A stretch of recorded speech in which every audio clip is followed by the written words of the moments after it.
අද 2022 ජූනි 15 වැනිදා බදාදා ඊයේ ජූනි 14 වැනිදා පොසොන් පොහොය දා ආයුබෝවන්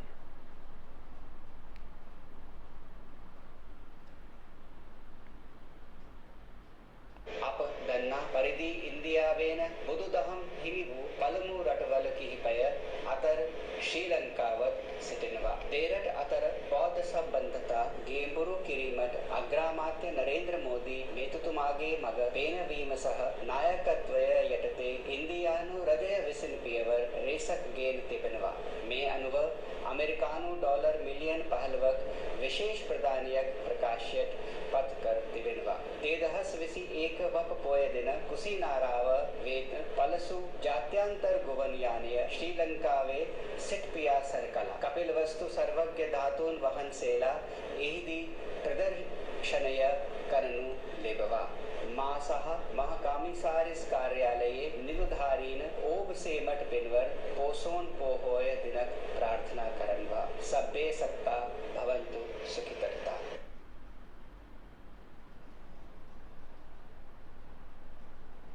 ඉන්දියානු මහ කොමසාරිස්වරයා ගෝපාල් බාග්ලේ අර ස්මාර්ට් මිටිහාදය මෑන් සිංහල භාෂාවෙන් ලියාගෙන හරි කතා කරන එක අපට ගෞරවයක් මහත් ආඩම්බරයක්. හැබැයි වැඩේ කියන්නේ මේ කරන්නේ ඇන්දවිල්ලක්. මිස්ටර් ගෝපාල් බාග්ලේ අපි බූරුවෝ තමයි. බට් බූරුවෝම නෙවෙයි. තේරුණාද මන්දා? ඉන්දියානු හිතාගෙන ඉන්නේ ශ්‍රී ලාංකිකයෝ පට්ට ගොන් රැලක් කියලා. දැන් හැම පොහොයකටම සාමාන්‍යයෙන් බුදුදහමට අදාළ සියලු කතා මැද්දේ ඉන්දියාව එක දිගටම විශේෂ නිවේදන නිකුත් කරනවා. විවිධ වැඩසටහන් වලට මූලිකත්වයේ ප්‍රධානත්වයේ ලබා දෙනවා. ඔබ ගිහිල්ලා බලන්න ඔවුන්ගේ වෙබ් අඩවිය. කතා ඉවරයක් නැහැ. පෙන්වන්න හදන්නේ ඔවුන් බුදුදහමට ලැබි බව, බුදුදහමට ගරු කරන බව. ඔවුන් බුදුදහම මත, බුදුදහම තුල, බුදුදහම සමග ජීවත් වන වග. හැබැයි මේ එක්කෙනෙක්වත් බුදුදහම පිළිගන්න අය නෙමෙයි. සාමාන්‍යයෙන් තේරෙන්න කිව්වොත් ඔබට මේ එකෙක්වත් බුද්ධ ආගමේ නෙමෙයි. නරේන්ද්‍ර මෝඩි හින්දු භක්තිකයෙක්. ජෛන කැලිත් තියෙනවා මෑන්ගේ. පුද පූජා මැද්දේ මිත්‍යාවක ඇලී ගැලී සිටින නරේන්ද්‍ර මෝඩි ඉන්දියානු අග්‍රාමාත්‍යවරයා ශ්‍රී ලංකාවේ බුදුදහම නගා හිටවන්න ඇව්ව මෙව්ව කරනවලු.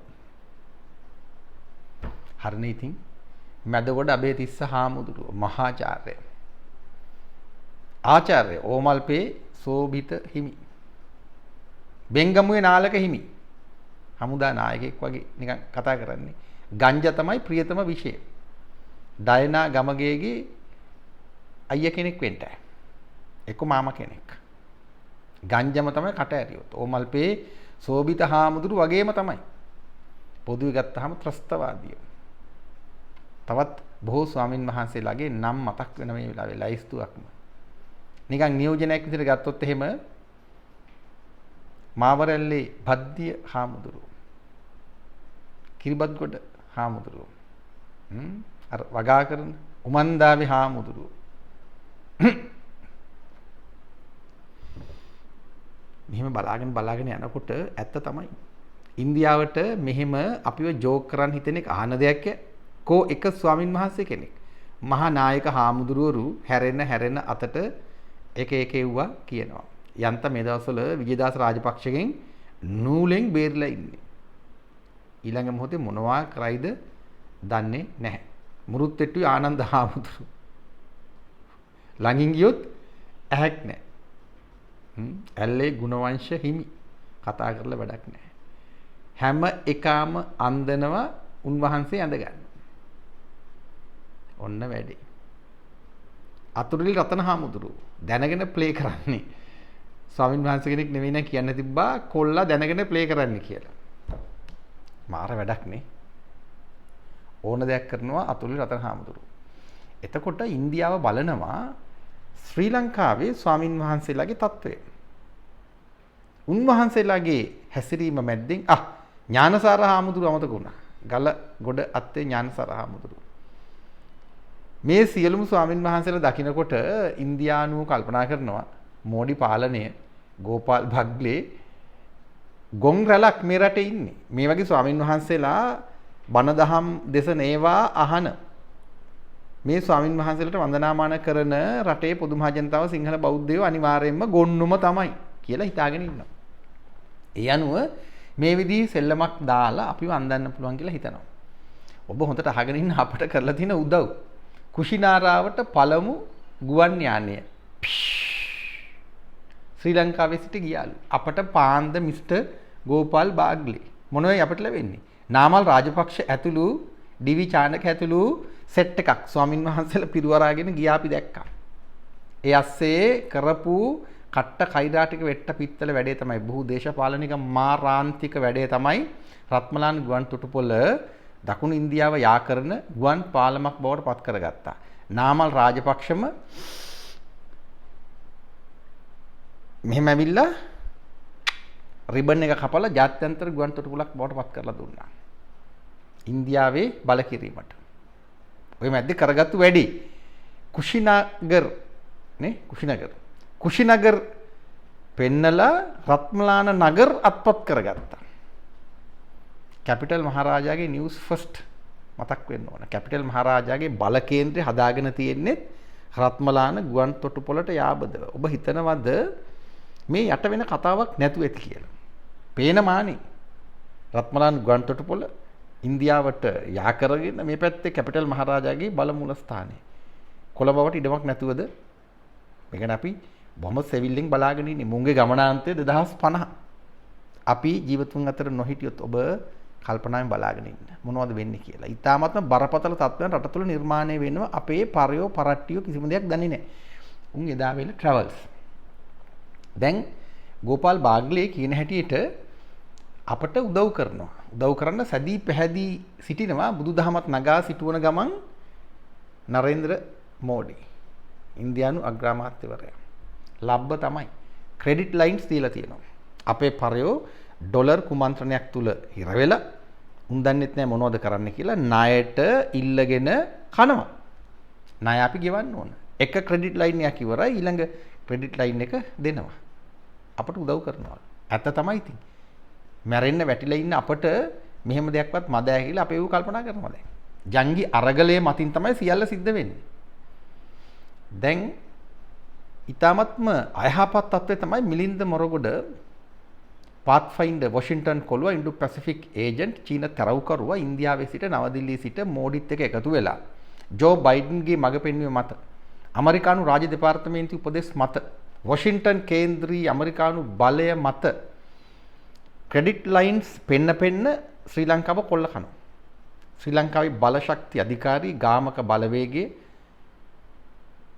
තෙල් සැපයුමක් විදිහට නෙවෙයි බල ශක්ති සැපයුමක් විදිහට නෙවෙයි කොටිම ගත්තොත් කෙලිම බහු දේශපාලනික ආක්‍රමණයක් විදිහට මන්නාරම අල්ලගන්න අදානිට පාර්ලිමේන්තුව තුල ඡන්ද 3ක්ම තියලා අසාමාන්‍ය විදිහට අදානි පනත් කෙටුම්පත සම්මත කරලා කංචන විජේසේකර ගහපු බල්ටිය දැක්කනේ. එතකොට ජංගි අරගල කාර්යන්ගේ කතාවත් ඔබට තේරෙනවනේ මුන් මේ සඳහා තමයි රට සූදානම් කරන්නේ කියලා. ගෝඨා ගෝගම ගෝඨගෙ වෙන්නේ ඒ නිසානේ. දැන්වත් ඇඳගෙන හිටියනම් ගලව අපියව. ඇඳුම් නෙමෙයි මේ ඇඳගෙන ඉන්න.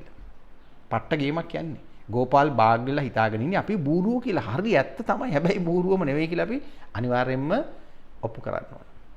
හරිනේ. ගෝපාල් බාග්ලේ ඔය මැද්දේ කියන ඔය ණය උගුල ගැන අපි මීට වඩා කල්පනා කරන්න ඕන.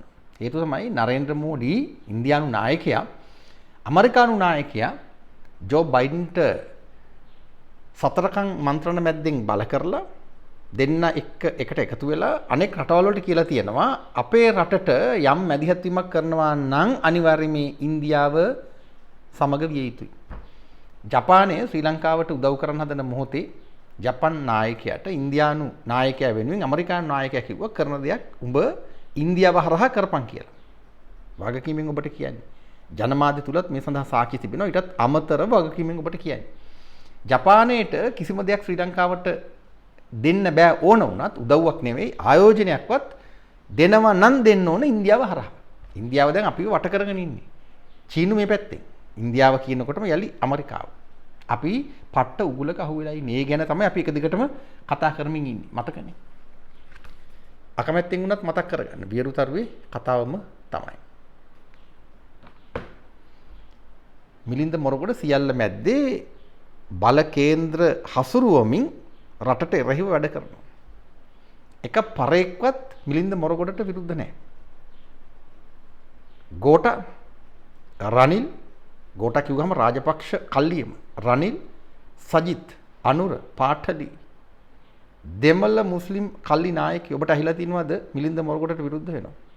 දැන් ඔහුගේ නම එලිපිටම කියනවත් එක්ක අපි මිලින්ද මොරගොඩ මැතිතුමාට කතා කෙරුවා. දැන් ඉන්දියාවෙන් අහවල් එක දෙන්නේ ආදි වශයෙන් ප්‍රසිද්ධිය කියන්නත් පටන් අරගෙන තියෙනවා. සමහරු අහනවා 21 සම්මත කරලා විධායක ජනාධිපති ධූරයට කෙලලා අග්‍රාමාත්‍ය ධූරය මිලින්ද මොරගොඩට බහර දෙයිද දන්නේ නැහැ නේද කියලා. ඕනෑම දෙයක් වෙන්න පුළුවන් මේ යන හැටියට.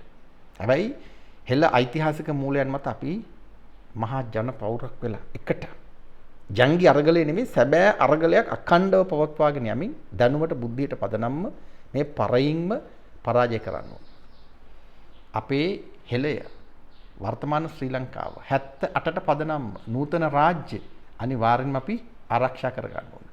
වහලය එකෙකුටවත් ගලවන්න දෙන්න බෑ. මුන් හදන්නේ වහලේ ගලවලා පොළව කොල්ල ගන්න. හරිනේ. China One Belt One Road Indo Pacific කටපාඩමෙන් මතක තියාගන්න. දැන් මේ කතා සියල්ල මැද තමයි ඊයේ පොහොය දවසේ සිංහල භාෂාවෙන් මෑන් දන්නෙත් නෑ මොනවද කිව්වේ කියලා කවුරු හරි ලියලා දෙන්නේ නැති ඉංග්‍රීසි භාෂාවෙන් ඒක හින්දි භාෂාවෙන් අකුරට අකුර උච්චාරණය කරනවා. මෑන් හිතාගෙන ඉන්නේ අපි බූරුවෝ කියලාම තමයි. එක්ක ගොන්නු කියලා. ගොන්නු තමයි බට් ගොන්නුම නෙමෙයි බූරුවෝ තමයි බට් බූරුවෝම නෙවෙයි කියලා අපි අනිවාර්යයෙන්ම ඉතිහාසය තුල ඔප්පු කරනවා. යලිත් ඔබට කියනවා මිස්ටර් ගෝපාල් බාග්ලේ.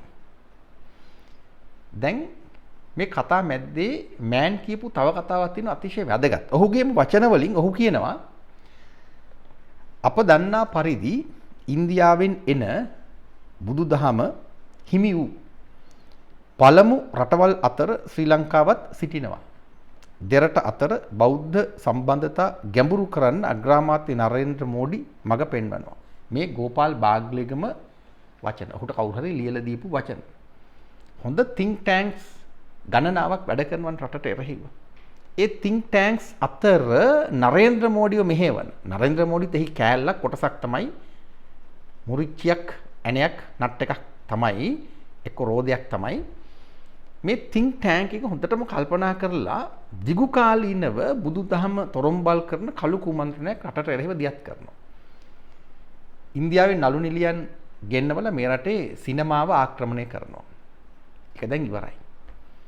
ඉන්දියානු නළුවන්ට අපේ උපාසකම්මලා සිදුහත් චරිතය නිරූපණය කරපු නිසා දන ගහලා වඳින මට්ටමක් රටේ නිර්මාණය කරනවා. ඇත්තටම වැන්දා. ඊළඟට ටෙලිනාට්‍ය තුල බුදුදහම බුද්ධඝම එක දිගටම මිශ්‍ර කරලා පත අට එකට සිඳුවා විවිධ කතා කියලා දානවා. ඇයි අපේ පරය පරට්ටි හිතාගෙන ඉන්නේ පංගර නැට්ටියෝ ඉන්දියාව අපට ආදරය නිසා බුදුදහම පිළිගන්න නිසා බුද්ධඝමත් එක්ක ජීවත් වෙන නිසා කොටින්ම අපේ අසල්වැසියන් නිසා අපේ අම්මා තාත්තා වගේ දෙමව්පියෝ වගේ විදිහට පෙරහිටින නිසා මේව කරනවා කියලා නෑ. උන් හදන්නේ තොපේ රට අපේ කියලා කියන්නේ. අපි තමයි තොපට ශිෂ්ටත්වය ලබා දුන්නා.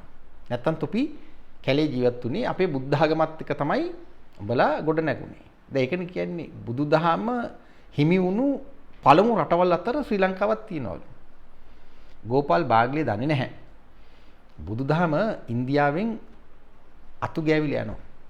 බුදුදහම ගැඹුරු අර්ථයෙන්, පළල් අර්ථයෙන් තේරවාදී මාවත දිගේ තේරවාදී අවකාශයේ දිගේ ග්‍රහණය කරගත්ත බුද්ධිමතුන් හිටපු එකම රට ශ්‍රී ලංකාව. එදා හෙළය.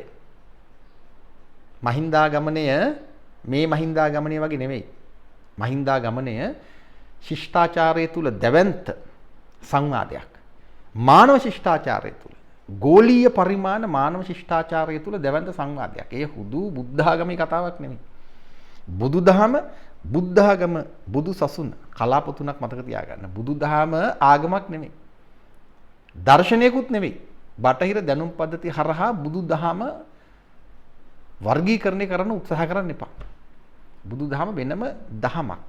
එය භාවිත අරුතින් ගත යුතු භාවිත අරුතින් ප්‍රත්‍යක්ෂ ඥාණයෙන් ගත යුතු දැවැන්ත දැනුම් පද්ධතියක්. එදා හිටපු ඒ කියන්නේ ಭಾರತයේ ජීවත් වුණු එකෙකුටවත් ඒ ග්‍රහණය කරගන්න බැරි වුණා. අංග මගද කසි කෝසල වජ්ජි මල්ල චේති වත්ස කුරු පංචාල මත්ස්‍ය සූරසෙන් අත්සක අවන්ති ගන්ධහර කාම්බෝජ 12 මහා ජනපද එකෙකුටවත් ග්‍රහණය කරගන්න බැරි වුණා. අපේ හෙළයෝ ඒ ග්‍රහණය කරගත්තා. ත්‍රිපිටකය ග්‍රන්ථාරූඪ කරා. ඔබ කල්පනා කරලා බලන්න.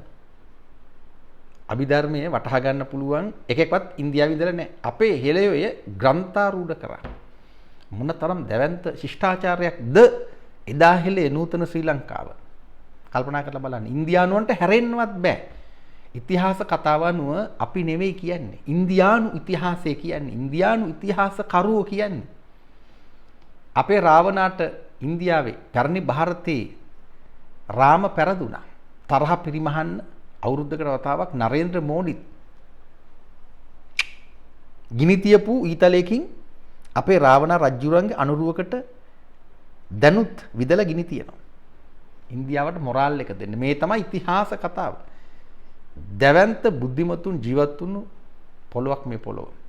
එතකොට බුදුදහම ඉන්දියාවේ හටගත්තා තමයි. හැබැයි එය වටහාගෙන පවත්වාගෙන ඉන්න පුළුවන් දැවැන්ත ශිෂ්ටාචාරයක් තිබුණේ මේ පොළොවේ හෙළේ. ඉන්දියාව පෙරදුනා. පැරණි ಭಾರತයේ පෙරදුනා බුදුදහම ඉදිරි. මිත්‍යාව මත ජයග්‍රහණය කරගත්තා. දැනුත් නරේන්ද්‍ර මෝඩි අව්‍යායුධ වලට වන්දනාමාන කරන පුද පූජා පවත්වනවා. එහෙම වටපිටාවක් අපි මේ කතා කරන්නේ. එතකොට නරේන්ද්‍ර මෝඩිට උත්තර දෙන්න එක පරේක් පරට්ටියක් මේ රටේ නෑනේ. මෑන්ටත් මදින සයිස් එකක් දැන් තියෙන්නේ. නරේන්ද්‍ර මෝඩිට එන්න කියලා දන ගහලා මදින මට්ටමක් තමයි රට තුල තියෙන්නේ. ඉතාමත්ම අවාසනාවන්ත තත්වයක්. අපේ හෙළයේ දැවැන්තයෝ මොන ලෝකෙක ඉඳලා හරි මේ දේශ බලාගෙන ඉන්නව නම් මොකක් හරි කරයි. එහෙම නෑ ක්‍රමයක්. නමුත් අර විවිධ මාන පිළිබඳ විද්‍යාත්මකවත් කල්පනා කරන්න පුළුවන් නිසා විශ්වීය බලයක් ගැන නෙමෙයි මේ කියන්නේ. ඉතිහාසය තුල එවැනි සංවාදයක් තියෙන නිසා, පුනර්භවය ඇත්ත නිසා යලි යලිත් මේ අක්මුල් වැඩ කරයි කියලා ඉතිහාසය තුල අපට විශ්වාස කරන්න පුළුවන්. ඒ අන්ධ විශ්වාසයක් නෙවෙයි විද්‍යාත්මක විශ්වාසයක්. එවැනි දැවැන්ත ශිෂ්ටාචාරයක් ගෝපාල් බාග්ලල ඉදිරියේ මෙහෙම ජෝක් වෙන්න පුළුවන්ද? ජෝක් වෙන්න බෑ. අපි වගකීම අතට ගන්න ඕනේ. මේ ආගමික කතාවක් නෙවෙයි. දැන් නරේන්ද්‍ර මෝඩි මේ සෙල්ලම දාන අතරේ අපේ ජනමාධ්‍ය උඩ පැන පැන වාර්තා කරන අතරේ කැපිටල් මහරජාගේ නිවුස් ෆස්ට් හොඳටම චූන් වෙලා ඔවුන්ගේ ගෝපාල් බාග්ලේ සිංහල භාෂාවෙන් පොසොන් පොහොයට විශේෂ පණිවිඩයක් නිකුත් කරන වගයි. අනිත් ජනමාධ්‍යත් මාර ප්‍රවෘත්තියක් හැටියට ගත්තා. මෑන් දන්නෙත් නෑ මෑන් කිව්වේ මොනවද කියලා. මිලින්ද මොරගොඩ දකුණු කකුලේ මහපටැඟිල්ල කටේ දාගෙන හප බඩ කස නවදිල්ලියේ බඩ පිණුම් ගහනවා ඇති. මෙව්ව දැකලා පනපලයන් ලබන පෙරේදා කිව්වලු. ෆ්‍රෙඩි සිල්වා වගේ කෙනෙකුට කියලා කියවන්නත් තිබ්බ හිටියනම්. ඔන්න තත්වය. මතක තියාගන්න. ඔය ASCII ඊයේ අග්‍රාමාත්‍ය කාර්යාලයේ විශේෂ රැස්වීමක් තියෙනවා. මල්ල මගුලක් තමයි අපේ පෙට්‍රල් ඩීසල් අපරාධි, රාජ්‍ය වාහන නාස්ති අපරාධි, වායු සමීකරණ යන්ත්‍ර අපරාධි. මුන් එකතු වෙලා කකා බිබී සාකච්ඡා කරනවා. මොකද සාකච්ඡාව? ඉන්දියාවෙන් සංචාරකයෝ ශ්‍රී ලංකාවට ගෙන්වා ගන්නා සංවාදයක්. ඒ කියන්නේ සංවාදයක්. කට්ටිය වට කරගෙන රනිල් වික්‍රමසිංහ සංවාදශීලී මිනිහනේ. ඉන්දියාවෙන් කොහොමද සංචාරකයෝ ගෙන්න ගන්නේ? නරේන්ද්‍ර මෝඩිම කියන්නේ නැති කරන්න කියලා. ගෝපාල් බාග්ලි හරහා පයින්ඩයක් එවන්නේ නැති රනිල් වික්‍රමසිංහට. කට්ටිය වට කරගෙන දැන් කතා කරනවා. හිනාවක් නෙවෙයි අපට ඇත්තටම ඇඬිල්ලක් විලාපයක් තමයි මේ මැද්දෙන් මතු කරගන්න සිද්ධ වෙන්නේ. මොකද කරන්න යන්නේ? රනිල් වික්‍රමසිංහ කියනවා පලාලි ගුවන් තොටුපොළ ඊනිය යහපාලනය අන්තිම කාලයේදී ජාත්‍යන්තර ගුවන් තොටුපොළක් බවට පත් කරගත්තනේ. මතකනේ මෛත්‍රී රනිල් ඩබල දුවලා ගිහලා නරේන්ද්‍ර මෝඩි කියපු නිසා රිබන් එක කපලා පලාලි ගුවන් තොටුපොළ තිබුණේ ගුවන් හමුදාව අත එය අරගෙන ඊනියා ජාත්‍යන්තර ගුවන් තොටුපොළක් බවට පත් කරුවා. මේ සිතියමට අනුව ඒ වැඩේ කළ යුතු තිබුණා. හොඳට මතක තියාගන්න. මිලේනියම් චැලෙන්ජ් කෝපරේෂන් MCC කියන්නේ ඉන්දියාවෙත් එක කොටසක් අයිති ව්‍යාපෘතියක්. කට්ටිය එකතර පංගු බේර ගන්නවා. ඒ අනුව ගුවන් හමුදාව සතු අතිශය මාරාන්තික තීරණාත්මක මරමස්ථානයක්, මිලිටරි මරමස්ථානයක්, බල කේන්ද්‍රයක්. පලාලි ගුවන් තොටුපොළ ඊනියා යහපාලනයේ හරහා ජාත්‍යන්තර ගුවන් තොටුපොළක් බවට පත් කරගත්තා. රනිල් වික්‍රමසිංහ කියනවා දැන් මේ වෙනකොට එය නිෂ්ක්‍රීය මට්ටමක තියෙන්නේ. දැන් වහාම වැඩ පටන් ගන්නවලු පලාලි ගුවන් තොටුපොළේ සක්‍රිය කරන්නලු. හේතුව ඉන්දියානු සංචාරකයන් ගෙන්වන්න. ඔබ කල්පනා කරලා බලන්න ඉන්දියානු සංචාරකයෝ මෙහාට එනවද? මොනව බලන්න දෙන්නේ? නූරෙලි සැප ගන්න. බීච් එකයිනේ තියෙන හෝටල් වල ඉඳගෙන සැප කනේ තියාගෙන විය පැහැදම් කරලා අපට ඩොලර් ගෙනත් දෙන්නද? නැහැ. මේ හදන්නේ BJP එව්වෝ යාපනයට බස්සන්න. ඉන්දියාව කියනවා ආදම්ගේ පාලම හදාගන්නකම් උඹලට විදුලිය දෙන්න අපේ රැහැම් පද්ධතිය දාගන්නකම් දැන් මන්නාරමේ අදානිගේ සීන් එකත් ඇදලා යනවා. අදානිගේ සමූහයේ අදානි ව්‍යාපාරයේ කනගාටුව කනස්සල්ල ප්‍රකාශ කරලා කියලා ජනමාධ්‍ය වාර්තා කරනවා. අර MCC ෆර්ඩිනැන්ඩු කරපු වැඩෙන් නිකන් ඉන්දියාවේ රෙදි ගැලවිලා ගෝඨාගේ රෙදි ගැලවිලා හරි කනස්සල්ලෙලු ඉන්නේ අදානි සමූහය. පවුනේ උන් හිතාගෙන ඉන්නේ අපි ඇත්තටම මෝඩයෝ කියලා. මෝඩයෝ තමයි බට් මෝඩයෝ මනෙවෙයි කියලා ඉතිහාසය තුල අපි ඔප්පු කරන්න ඕනේ. ලෑස්ති වෙලා මේ කතා මැද කතා. දැන් රනිල් වික්‍රමසිංහ කියන හැටියට පලාලි ගුවන් තොටුපොළ සක්‍රිය කරන්න ඕනේ ඉන්දියානුවන්ට ශ්‍රී ලංකාවට එන්න. අනිවාර්යෙන්ම BJP එව්ව බස්සවල ජීවන් තොණ්ඩමන් හරහා පාර්ලිමේන්තුව ආක්‍රමණය කරන්න හදන්නේ විජේදාස හරහා 21 ගෙනල්ලා විධායක ජනාධිපතිවරයට ගහලා. අමතක කරන්න එපා මේ තමයි සිද්ධ වෙන්න යන දේ. ඒ මදිවට ඇඟ කිලිපොළ යන තවත් කතාවක් ඊයේ කැපිටල් මහරජාගේ නිවුස් ෆස්ට් වාර්තා කරනවා. තවත් ජනමාධ්‍ය වාර්තා කිරුවද කියලා දන්නේ නැහැ බලන්න. යාපනයේ සහ ඉන්දියාවේ පොන්ඩිච්චරි නගරය යා කරන්න බෝට්ටු සේවයක් පටන් ගන්න කැබිනට් අනුමැතිය දුන්නලු.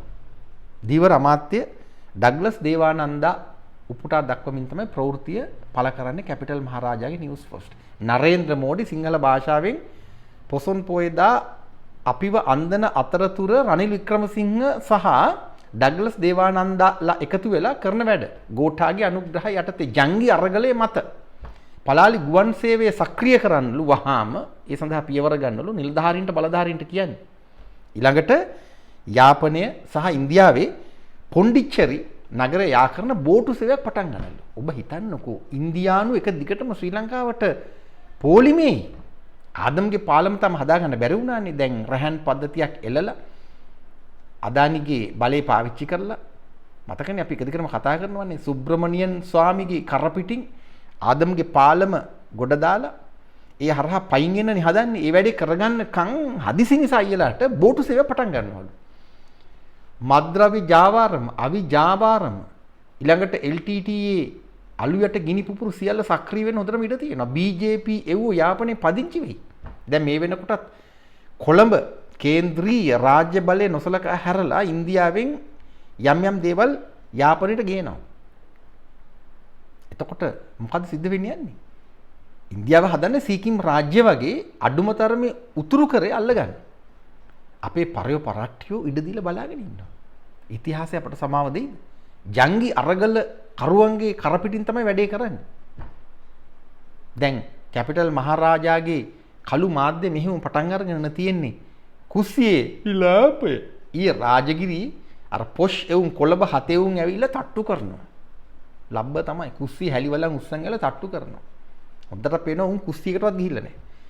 එතකොට දැන් මේ තත්ත්වයන් තුල ඉන්දියාව කැපිටල් මහරජාගේ නිවුස් ෆස්ට් හරහා එක පැත්තකින් ජනමනස සකස් කරන ගමන් කුස්සියට වැඩේ දීලා, ගෙදරට වැඩේ දීලා, ගමට වැඩේ දීලා, ගම් මැද්දේ ජල කොල්ලය එක දිගටම ක්‍රියාත්මක කරලා ජල මූලාශ්‍ර තමන්ගේ අතට අරගෙන මේ පැත්තෙන් ඉන්දියාවට ශ්‍රී ලංකාවට පහසුවෙන් එන්න පුළුවන් පාරවල් හදනවා. ගෝඨා රනිල් පාලනය, ගෝඨා රනිල් බැසිල්, රාජපක්ෂලා ඔක්කොම, සජිත්ලා ඔක්කොම, අනුරලා ඔක්කොම, පාටලිලා ඔක්කොම, හිරේ ඉන්න අහවලා උන් ඔක්කොම. මොකද්ද මේ වෙන්නේ යන්නේ? කුමා ගුණරත්නම් යාපනයේ පදිංචි වෙලා ඇති. අන්තරේවුවන්ගේ කරපිට නැගලා, පෙරට්ටන්ගේ කරපිට නැගලා කුමා ගුණරත්නම් ඉන්දියානු තරව්කරුවා යාපනයේ පදිංචි වෙලාම වැඩ. එහෙත් ගම්මැද්ද මෙහෙත් ගම්මැද්ද. ගම්මැද්ද ඉන්ටර්නැෂනල් කරලා ගන්න හදන්නේ. ඔබ කල්පනා කරලා බලන්න ඉතාමත් බරපතල තත්ත්වයක් රට තුල තියෙනවා. මේ ගැන අපි අනිවාර්යයෙන්ම එකට එකතු වෙලා යමක් කළ යුතුමයි.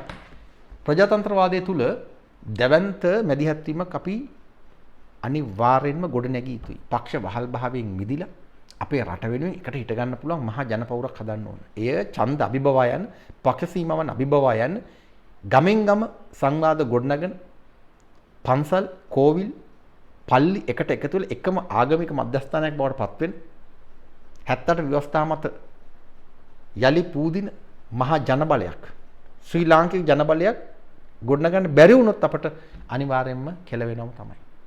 හරිනේ.